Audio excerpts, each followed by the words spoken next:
Bila kita disayangi oleh Allah, kita sembahyang kita pasti diterima oleh Allah karena dari orang yang dikasihinya. Kita baca Quran diterima Allah karena bacaan dari orang yang dicintainya.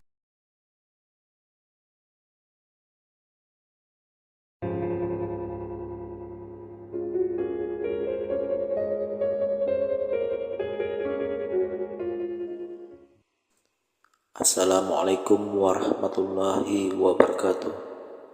Jalan kembali kepada Allah. Risalah Taubat disampaikan oleh Kiai Haji Muhammad Bakir, Kalimantan Selatan. Para muhibbin rahimakumullah. Bismillahirrahmanirrahim. Alhamdulillahi rabbil alamin. Wabihi nasta'in ala umurid dunya waddin al-qaili fi kitabihil azim. Segala puji bagi Allah, Tuhan semesta alam, dan dengan Allah kita minta pertolongan atas perkara-perkara dunia dan agama. Yang berfirman Allah di dalam kitabnya yang agung, Qul ya ibadiyallazina asrafu ala anfusihim la taqnatu min rahmatillah innallaha yaghfiruz dzunuba jami'a innahu huwal ghafurur rahim. Firman Allah subhanahu wa ta'ala di dalam surat Az-Zumar ayat 53. Qul, katakan wahai Rasulullah, ya ibadi, wahai hamba-hambaku. Ulama tafsir menjelaskan bahwa yang dimaksud Allah dengan wahai hamba-hambaku itu adalah orang-orang yang beriman dengan Allah. Jadi Allah subhanahu wa ta'ala di dalam ayat ini menunjukkan kepada orang-orang yang beriman. Sampaikan wahai Rasul kepada orang-orang yang beriman denganku, allazina asrafu ala anfusihim, yang mana mereka itu melampaui batas atas diri mereka, yang mana mereka melakukan berbagai macam maksiat, yang mana mereka melakukan pembunuhan, melakukan perzinahan, melakukan perampokan, melakukan riba, dan lain-lainnya. Nah, orang ini beriman kepada Allah tetapi banyak melakukan maksiat besar kepada Allah. Disebut asrafu ala anfusihim, melampaui batas atas diri mereka. La taqnatu min rahmatillah, janganlah kalian berputus asa dari rahmat Allah. Artinya orang-orang yang beriman kepada Allah, yang mempunyai dosa sebesar apapun, jangan merasa dirinya itu sudah tidak diampuni lagi oleh Allah. Orang yang membunuh, orang yang berzina, orang yang melakukan pencurian, jangan merasa bahwa pintu tobat sudah tertutup baginya. Jangan merasa kada ada harapan baik lagi, baik diri sendiri atau menilai orang lain. Misal kita ada melihat orang nang kelakuannya luar biasa maksiat, lalu jar kita, itu kada ada harapan baik lagi. Nah, ini jangan. Merampok ada lawan inya, membunuh ada lawan inya, berjudi ada lawan inya. Kalau kita melihat, itu ada harapan baik lagi. Nah, ini bertentangan dengan Al-Quran. baik yang dirinya sendiri atau orang lain. Janganlah kalian merasa putus asa daripada rahmat Allah Ta'ala. Innallaha yaghfiruz dzunuba jami'a, sesungguhnya Allah mengampuni dosa-dosa seluruhnya. Innahu huwal ghafurur rahim, sesungguhnya Allah itu maha pengampun lagi maha penyayang.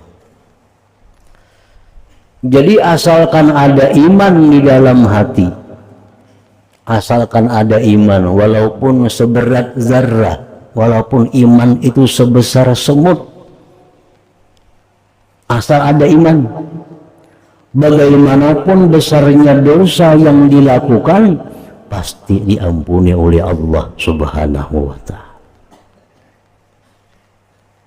Cuma Allah itu mengampuni, bisa pengampunan itu diberikan sebelum masuk api neraka, bisa ampunan itu diberikan sesudah dimasukkan ke dalam api neraka. Pokoknya asal kita ada iman kepada Allah, bagaimanapun dosa-dosa yang dilakukan pasti diampuni oleh Allah. Nah, cuma tergantung ampunan Tuhan nih. Apakah kita diampuni langsung, kada dimasukkan dulu ke dalam neraka, atau dimasukkan dulu ke dalam neraka hanya diampuni oleh Allah Subhanahu wa Ta'ala. Pokoknya pasti diampuni, karena Allah itu maha pengampun dan maha penyayang. Nah, itu surat Az-Zumar ayat 53. Ayat 54 sambungannya, wa anibu ila rabbikum wa aslimu lah min qabli ayyatiyakumul azab thumma la tunsarun. Itu sambungannya. Dan tobatlah kepada Tuhan kamu, ikhlaskanlah tobat itu bagi Tuhan sebelum datang kepada kalian azab. Kalau sudah datang kalian azab, kalian tidak akan diberi pertolongan lagi. Nah, para muhibbin rahimakumullah, jadi ayat ini menyuruh kita bertobat sebelum kita dimasukkan di dalam azab Allah. Karena memang sudah dimasukkan dalam azab Allah, nah, tobat kita itu diampuni, diterima oleh Allah, tetapi sesudah melalui berbagai macam siksa, berbagai macam hukuman yang diterima oleh orang yang melakukan dosa tadi. Wa qala ta'ala fihi aidan, dan firman Allah Ta'ala di dalam kitabnya pula, innallaha la yaghfiru an yushraka bih wa yaghfiru ma duna dzalik liman yasha.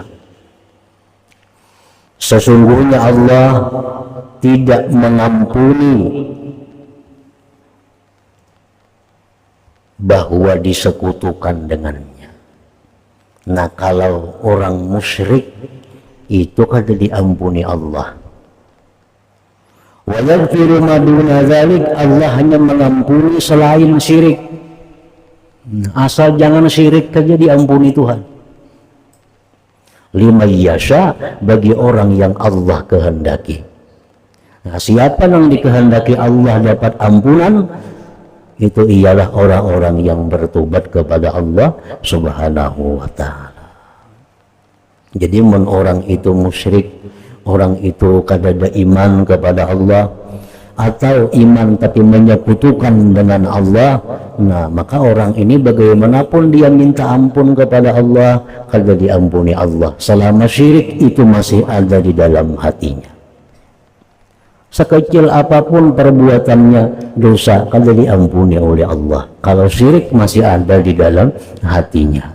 Tetapi sebaliknya, apabila iman masih ada dalam hati, sebesar apapun dosa itu ada dapat ampunan dari Allah Subhanahu wa Ta'ala. Innallaha la yaghfiru an yushraka bih wa yaghfiru ma duna dzalik liman yasha. Allah Subhanahu wa Ta'ala berfirman dalam hadis qudsi, Rasulullah sallallahu alaihi wasallam menyampaikan, yadkhulu ahlul jannah al jannata wa ahlun nar an nara. Di padang mahsyar itu sesudah selesai diproses, dihisab, ditimbang dan sebagainya, sehingga orang-orang surga sudah masukkan ke surga, orang-orang yang masuk neraka sudah masuk neraka. Padang mahsyar sudah kosong karena sudah menempati tempatnya masing-masing. Nah, summa yaqulullah, kemudian Allah berfirman, akhriju man kana fi qalbihi mithqalu habbatin min khardalin min iman. Keluarkanlah wahai para malaikat orang-orang yang ada di dalam hatinya itu seberat biji sawi daripada iman. Nah, jadi ini orang-orang ini diampuni oleh Allah, tetapi sudah dimasukkan terlebih dahulu ke dalam api neraka. Nah, ini tentu orang-orang yang memperbuat dosa di dalam dunia dan kada sempat inya tobat kepada Allah, mati. Nah, kemungkinan besar ampunan diberikan Allah, tetapi sesudah berada di dalam api neraka itu. Nah, sedangkan orang-orang yang tobat kepada Allah sebelum matinya, tobat kepada Allah sebelum ruhnya sampai di tenggorokan, nah orang ini tentu dapat ampunan oleh Allah tanpa masuk ke dalam api neraka, dimasukkan langsung ke dalam surga. Wa nusalli wa nusallimu ala rasulihil karim sayyidina Muhammadin al-qail, dan kita bersalawat dan mengucapkan salam atas Rasul Allah yang mulia, junjungan kita Muhammad sallallahu alaihi wasallam yang bersabda, man lazimal istighfara ja'alallahu lahu min kulli dayyikin makhraja wa min kulli hammin faraja wa razaqahu min haitsu la yahtasib. Barang siapa, ujar Nabi, yang melazimi istighfar, melazimi istighfar, melazimi permintaan ampun kepada Allah. Misalnya orang ini tiap hari 100 kali minta ampun lawan Tuhan, tiap hari. Nah, itu ngarannya lazima, melazimi, mengakali. Orang yang setiap hari misalnya 40 kali minta ampun, tiap hari 40 kali, nah itu melazimi minta ampun. Barang siapa, jar Nabi kita, yang melazimi minta ampun kepada Allah, Allah jadikan baginya dari tiap-tiap kesempitan itu jalan keluar, dan dari tiap-tiap kerisauan kelapangan. Dan Allah berikan dia rezeki dari sekira-kira tidak terduga-duga. Nah, itu orang yang melazimi istighfar. Istighfar itu contohnya astagfirullah. Itu istighfar. Astagfirullah, aku minta ampun kepada Allah. Atau rabbighfirli, ya Allah ampuni aku. Istighfar juga ngarannya. Nah, para muhibbin rahimakumullah, istighfar ini hendaknya itu diucapkan sesudah tobat. Letaknya istighfar itu sesudah tobat. Jadi tobat itu di dalam hati, nah istighfar ini di lisan dan di hati. Kan tobat itu yang pertama menyesali. Itu dalam hati menyesal, menyesal berbuat dosa kepada Allah. Yang kedua, rukun tobat itu berhenti, berhenti melakukan dosa itu. Yang ketiga, di dalam hatinya itu ada niat, cita-cita kuat kada mengulangi lagi perbuatan itu. Nah, hanyar imbah itu minta ampun kepada Allah. hanya astaghfirullahalazim, astaghfirullahalazim. Jadi sebagian ulama ada yang mengatakan bahwa tobat itu rukunnya 4. Tadi menyesal, berhenti, bercita-cita kada mau ulang, ditambah lagi istighfar. Tetapi yang masyhur, yang kuat pendapat para ulama, rukun tobat itu hanya 3, istighfarnya hanya sunat. Itu sebagai hanya simbol bahwa dia telah kembali kepada Allah Subhanahu wa ta'ala. Misal muntung kita ada tadi menyambat orang, kenapa tersambat orang, tahina orang, mahirangnya itu awak umpamanya, kan menyambat orang kan itu kada sadar kada. Nah, lalu kita menyesal. Nah, menyesal kita dalam hati kesambat orang tadi, kesambat orang, dan kada lagi nyambat orang itu, kada lagi, dan berniat di hati kada mau ulang lagi. Nah, hanya astaghfirullahaladzim, aku minta ampun kepada Allah Subhanahu wa ta'ala. Nah, itu istighfar nang memberi manfaat ngarannya. Istighfar nang memberi manfaat kepada kita, nang bisa melapangkan tiap-tiap kesusahan, bisa mendatangkan rezeki nang kada terduga-duga. Lain hanya dengan istighfar kadzabin. Istighfar kadzabin itu istighfar pembohong.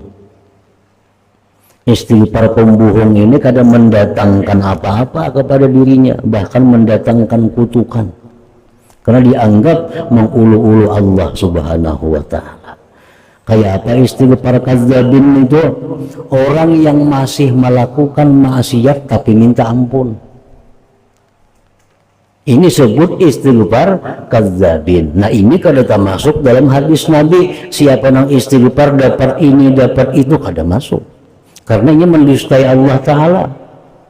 Nah, Allah kada suka itu, kada suka.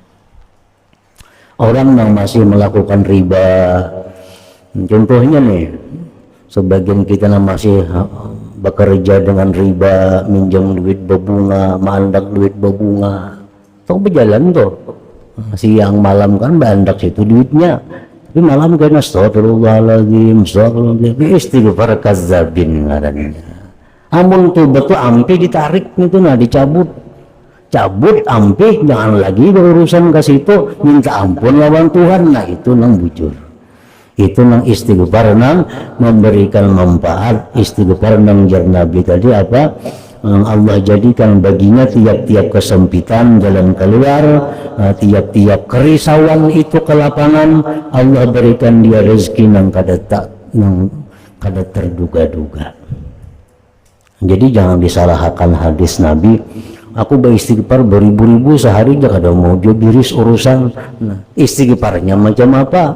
Istighfar bujur atau istighfar dudustaan? Bila istighfar dudustaan aja kada dapat apa yang disampaikan oleh Nabi tadi. Jadi tobat itu intinya adalah berhenti, jangan lagi, masih aja. Amun perkara isuk mau ulang tuh lain lagi. Isuk tak ulang-ulang tuh kada tahu lagi, isuk tuh urusan kaina. Nah, yang penting saat ini nah, saat kita tobat, saat kita menyesal, itu berhenti dulu. Wa ala alihi wa sahbihi ajma'in wa la hawla wa la quwwata illa billahil aliyyil azim wa hasbunallahu wa ni'mal wakil. Amma ba'du, fa inna at-taubata 'anidz dzunub birruju' ila sattaril 'uyub wa 'allamil ghuyub mabda'u tariqis salikin wa ra'su malil faizin wa awwalu iqdamil muridin wa miftahu istiqamatil mailin wa matla'ul istifa wal ijtiba lil muqarrabin. Bahwasanya tobat dari dosa dengan kembali kepada Allah yang maha menutupi aib manusia dan mengetahui perkara yang gaib. Bahwasanya tobat dari dosa dengan kembali kepada Allah, mabda'u tariqis salikin, itu permulaan jalan orang yang menjalani jalan Allah. kita sembahyang. Sembahyang ini berarti kita menjalani jalan Allah. Nah, kayak apa caranya supaya sembahyang kita ini baik? Supaya sembahyang kita ini bisa diterima oleh Allah. Syarat yang pertama, kita mesti tobat dari dosa. Mesti tobat dari dosa. Apabila kita sembahyang, tapi sebelumnya kita kada tobat dari dosa, sembahyang kita itu ditolak oleh Allah. Ditolak oleh Allah. Nah, karena tobat ini adalah asasul ibadah. Tobat ini pondasinya ibadah. Anak sembahyang kita berwudu. Nah, wudu itu adalah satu simbol daripada tobat. Basuh muha, baku kumur, nah mudahan dosa-dosa di mulutnya nah keluaran habis. Basuh tangan, dosa di tangan, basuh muka, dosa di muka. Jadi begitu kita wudu, kita disuruh berdoa. Asyhadu an la ilaha illallah wa asyhadu anna Muhammadar Rasulullah. Allahumma ja'alni minat tawabin wa ja'alni minal mutatahhirin. Ya Allah, jadikanlah aku orang yang tobat kepada Engkau dan orang yang bersih dari dosa. Nah, hanya sembahyang. Jadi sembahyang ini bersih. Nah, jadi wudu itu adalah simbol daripada tobat. Makanya jar Nabi kita, orang menwudu begitu dia makukumur, dia keluarkan banyunya, keluaran dosa di mulutnya. Begitu dia basuh mukanya, keluaran dosa beserta air wudu itu. Basuh tangan, keluaran dosa di tangan serta air membasuh tangan itu. Nah, wudu itu pembersihan diri daripada dosa. Nah, jadi tobat itu pembersihan diri daripada dosa. Mabda'u tariqis salikin, permulaan jalannya orang yang menuju kepada Allah Subhanahu wa ta'ala. Anjar Nabi kita, at-taib habibullah, orang yang tobat itu kekasih Allah. Nah, bila kita nih tobat, bujur-bujur tobatnya, kita jadi habibullah, jadi kekasih Allah, jadi orang yang disayangi oleh Allah.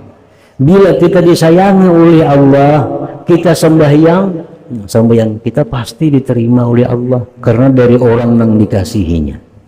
Kita baca Quran, diterima Allah, karena bacaan dari orang yang dicintainya. Jadi kalau kita tobat sebelum beribadah, maka itu menyebabkan amal ibadah kita diterima oleh Allah Subhanahu wa ta'ala. Sebab tobat itu kunci untuk mendapat kecintaan Allah. Kalau orang yang banyak dosa, orang ini adalah baghidullah, orang yang dimurkai Allah. Orang yang meninggalkan tobat dari dosa itu baghidullah, orang yang dimarahi Allah. Kalau orang dimarahi Allah sembahyang, Allah kadang menghiraukan sembahyangnya. Kita tuh sarik lawan orang itu, nah datang mengatuk lawan kita, kada kita bukai, kita kada ketujuan orang itu. Nah, pemahamannya. Kalau orang tuh kekasih kita datang mengatuk pintu, pasti kita buka pintu. Nah, jadi Allah Ta'ala itu kalau kita beribadah, sebelumnya kita ulah diri kita supaya kita kekasihnya dahulu, hanya beribadah, ibadah kita tentu diterima Allah. Nama bada'u tariqis salikin wa ra'su malil faizin, tobat itu merupakan modal harta orang-orang yang beruntung. Wa awwalu iqdamil muridin, dan merupakan langkah yang pertama dari seorang murid, daripada seorang muridin. Wa miftahu istiqamatil ma'ilin, dan kunci istiqamahnya orang-orang yang cenderung kepada Allah. Wa matla'u istifa wal ijtiba, dan merupakan terbitnya keterpilihan wal ijtiba, sama aja artinya istifa, lil muqarrabin, bagi orang-orang yang dekat dengan Allah Subhanahu wa ta'ala. Nah, kemudian makna taubati, pengertian tentang tobat itu. Ila hadratin Nabi sallallahu alaihi wasallam. Al-Fatihah. A'udzubillahi minasyaitonir rajim. Bismillahirrahmanirrahim. Iyyaka na'budu wa iyyaka nasta'in. Ihdinas siratal mustaqim. Siratal ladzina an'amta 'alaihim.